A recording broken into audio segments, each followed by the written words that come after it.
Hello everyone, कैसे हैं आप सभी लोग। आशा है कि आप लोग बहुत अच्छे होंगे। आज है 16 जुलाई और 16 जुलाई साल 2026 के हरियाणा करंट अफेयर इस वीडियो में हम पढ़ने वाले हैं। आइए प्यारे बच्चों, आज के इस वैल्यूएबल सेशन की करते हैं शुरुआत हम लोग। लास्ट सेशन में मैंने आप लोगों से एक सवाल पूछा था कि consider the following district of Haryana. ये डिस्ट्रिक्ट आपको बताने थे जो 1 नवंबर 1966 को हरियाणा के अंदर जो जो डिस्ट्रिक्ट बने थे उनसे रिलेटेड एक्चुअली ये क्वेश्चन आप लोगों से पूछा गया था। अब देखो, ऐसा है कि 1 नवंबर 1966 को हरियाणा राज्य के अंदर टोटल 7 डिस्ट्रिक्ट बने थे।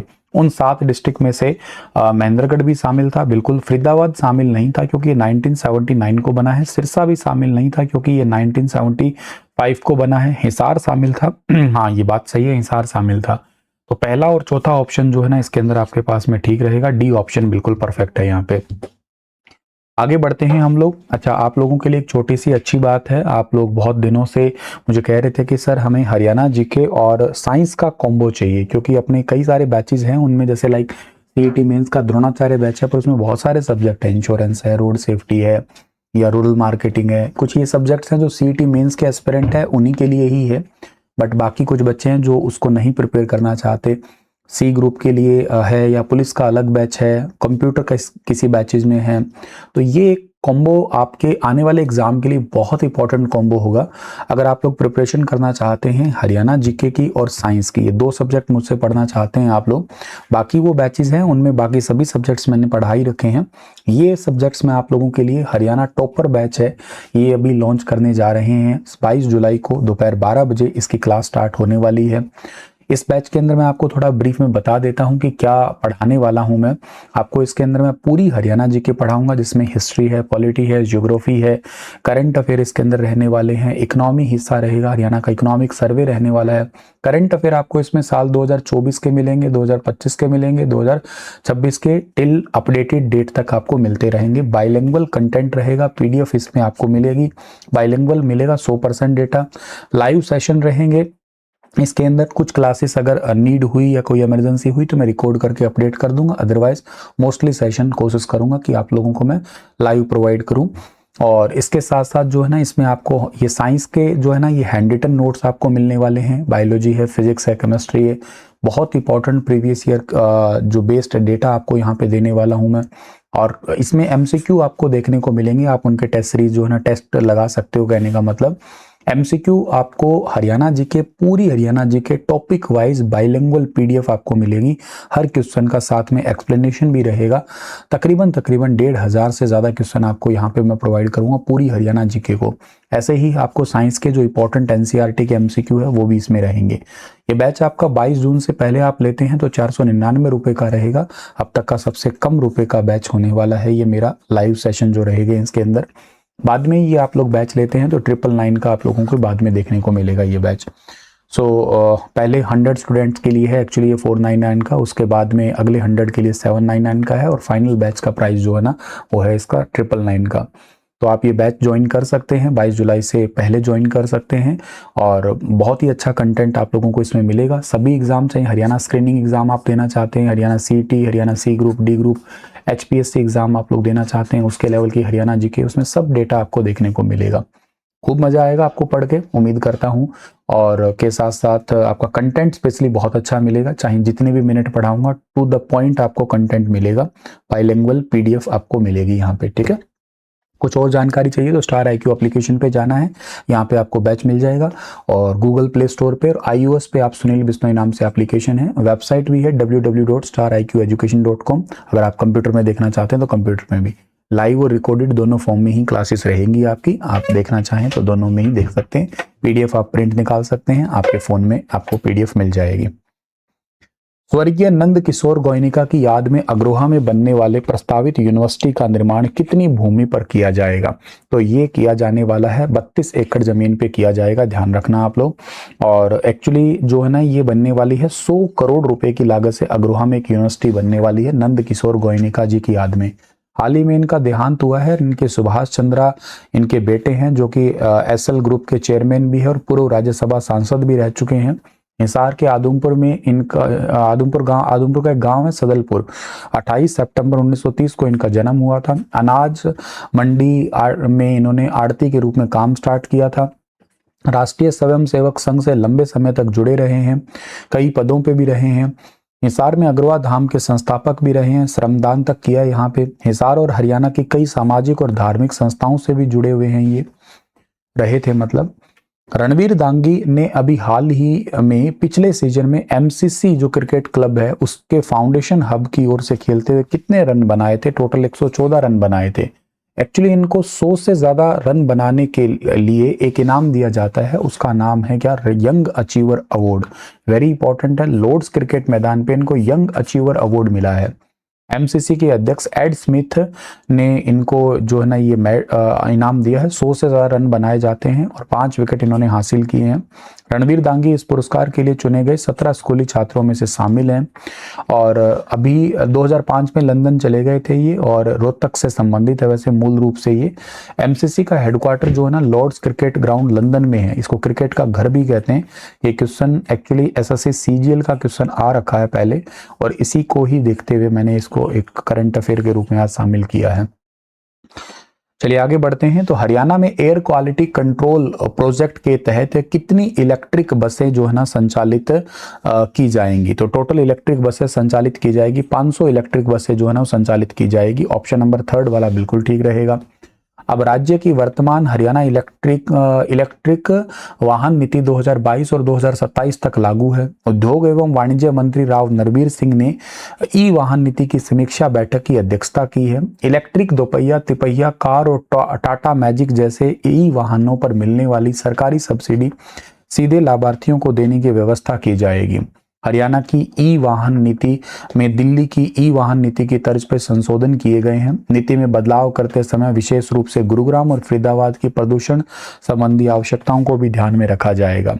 हरियाणा में उद्योग एवं वाणिज्य विभाग के आयुक्त एवं सचिव का नाम क्या है? डॉक्टर अमित अग्रवाल है, ये भी ध्यान रख लेना आप लोग। ये ई वाहन का मतलब क्या होता है सर? ई वाहन का मतलब होता है इलेक्ट्रॉनिक वाहन के नाम से इसको हम लोग जाना करते हैं। इलेक्ट्रिक वाहन कह दीजिएगा, इलेक्ट्रॉनिक वाहन मतलब वैसे ना ई का वर्ड इलेक्ट्रॉनिक ही होता है। आपका जैसे आपने ईमेल पढ़ा होगा तो ईमेल में इलेक्ट्रॉनिक मेल आता है आगे आपका, तो ई आजकल पॉपुलर ही ज़्यादा है आपके पास में, तो ये तो ध्यान रखना ही है डियर आपको यहाँ पे, ठीक है। और इसके साथ साथ जो है ना आपको ये भी याद रखना है कि हरियाणा जो है ना सर, एक चीज़ और भी याद रखिएगा कि एक ई ट्रैक्टर भी लॉन्च किया था थोड़े टाइम पहले, आपको याद हो तो ई ट्रैक्टर जो है ना ये 8 लाख रुपए की कीमत में हरियाणा ने इसको तैयार किया था। वैसे इलेक्ट्रिक ट्रैक्टर बनाने के लिए HEU यूनिवर्सिटी जिम्मेदार है, हरियाणा एग्रीकल्चर यूनिवर्सिटी जो है ना वो बनाने के लिए जिम्मेदार है, तो ये भी ध्यान रखना है डियर आप लोगों को, ठीक है।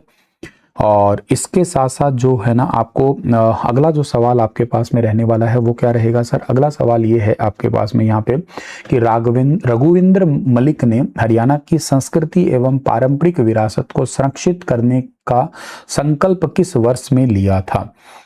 तो इसका ठीक आंसर क्या रहेगा? इसका ठीक आंसर रहेगा 1986 में। ऑप्शन नंबर बी इसका सही रहेगा। रोहतक के रहने वाले हैं रघुविंदर मलिक। इन्होंने पिछले 4 दशकों से हरियाणा की पारंपरिक वेशभूषा, आभूषण और ग्रामीण विरासत को संरक्षित कर रहे हैं। ये 1986 में हरियाणा के संस्कृति और सभ्यता को बचाने के लिए संकल्प लिया था।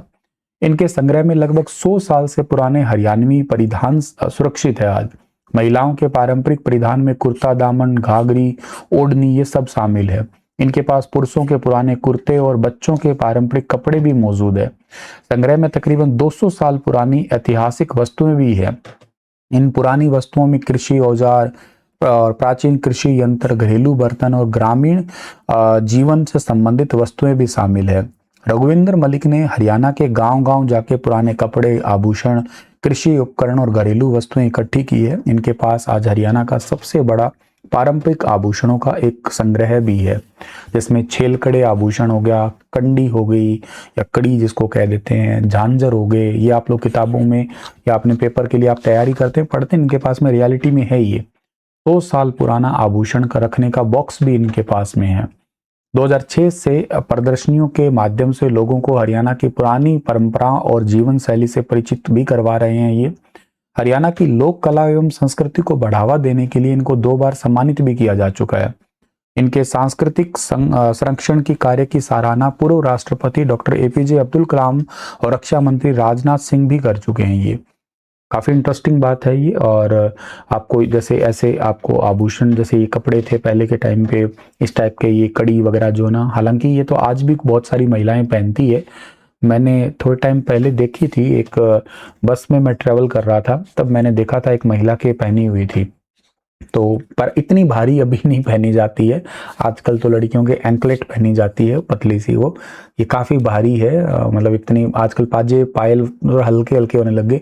अब दो कारण हैं उसका। एक तो हमारे इस जनरेशन में आजकल बच्चों की बहुत ज़्यादा मतलब हिम्मत भी नहीं रही है ऐसे आभूषण पहन के चलने की। दूसरा कारण ये भी है कि भाई ये काफ़ी महंगे भी हो गए हैं, चांदी सोना आजकल प्राइजेस भी काफ़ी हो गए हैं।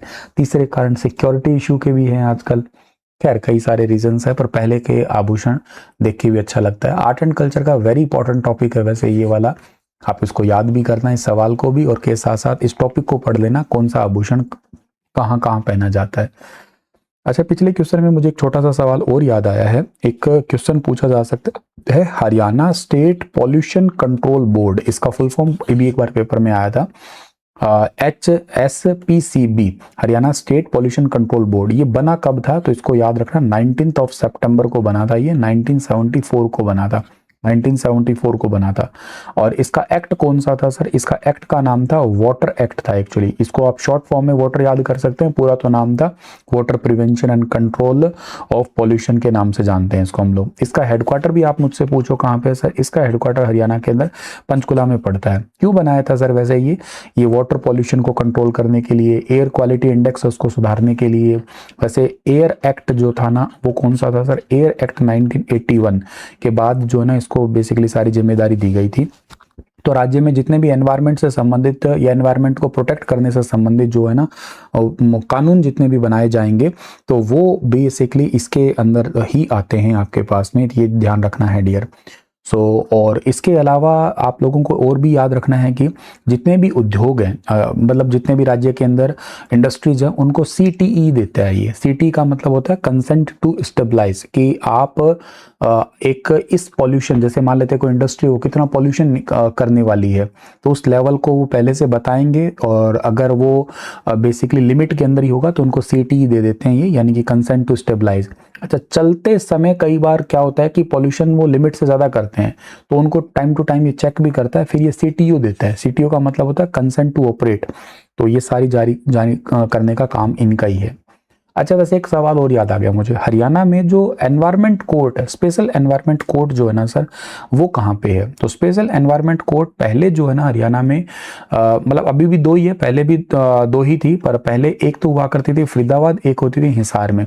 अब ये हिसार में नहीं है, ध्यान रखना, एक फरीदाबाद और एक कुरुक्षेत्र में दो है। तो स्पेशल एनवायरमेंट कोर्ट एक फरीदाबाद की है और एक आपको याद रखना है कुरुक्षेत्र की है। दो आप लोगों को जरूर याद रखनी है ये वाली, ठीक है। वैसे हमारे भारत में जो है ना, एक NGT के बारे में भी सुना होगा आपने, नेशनल ग्रीन ट्रिब्यूनल है ये बेसिकली न्यू दिल्ली के अंदर है।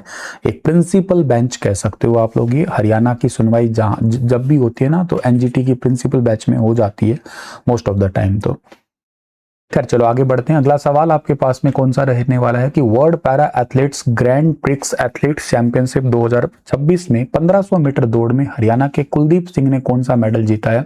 इन्होंने सिल्वर मेडल जीता है। बी ऑप्शन सही रहेगा। नॉर्थ अफ्रीका के ट्यूनीशिया में आयोजित हुई थी ये world para athletes grand prix athletes championship 2026। उसमें हिसार जिले के न्योली कला गांव के कुलदीप सिंह ने 1500 मीटर दौड़ में सिल्वर मेडल जीता है। अंतर्राष्ट्रीय गीता महोत्सव साल 2026 का आयोजन किस देश में किया गया? तो अंतर्राष्ट्रीय गीता महोत्सव का आयोजन किया गया था जापान के अंदर किया गया था। राज्य स्तरीय अगर आपसे पूछ लिया जाए, पहली बार ये किया गया राज्य में, तो ये कहाँ पे किया गया सर? राजस्थान में किया गया था पहली बार। राजस्थान के साथ अपनी बाउंड्री सबसे ज्यादा लगती है, 1262 किलोमीटर। राजस्थान के 8 जिले हो गए अब जो हमारी बाउंड्री के साथ लगते हैं। हरियाणा के 7 जिले, पहले ये भी 7 ही थे, लेकिन अभी हाल ही में कुछ राजस्थान का ज्योग्राफिकल डिस्ट्रिक्ट है वो अपडेट हुए हैं, दैट्स वाई। तो जापान में 5 दिन का अंतर्राष्ट्रीय गीता महोत्सव हुआ था आपका। और टोक्यो में पार्लियामेंट के बाद में ओसाका असेंबली में भी गीता स्थापित की गई है। जापान की जो है ना आराकावा नदी के तट पर संतों के सानिध्य में महाआरती भी हुई थी। हरियाणा सरकार ने साल 2016 से अंतर्राष्ट्रीय गीता जयंती महोत्सव का आयोजन कर रही है। अब तक दुनिया भर के 8 से ज्यादा देशों में अंतर्राष्ट्रीय गीता महोत्सव का सफल आयोजन करवाया जा चुका है। हरियाणा में शामलात देह भूमि का मालिकाना हक देने का अधिकार अब किसके पास में होगा? तो शामलात देह भूमि का मालिकाना हक देने का अधिकार होगा डेप्यूटी कमिश्नर के पास में, यानी कि उपायुक्त के पास में होगा।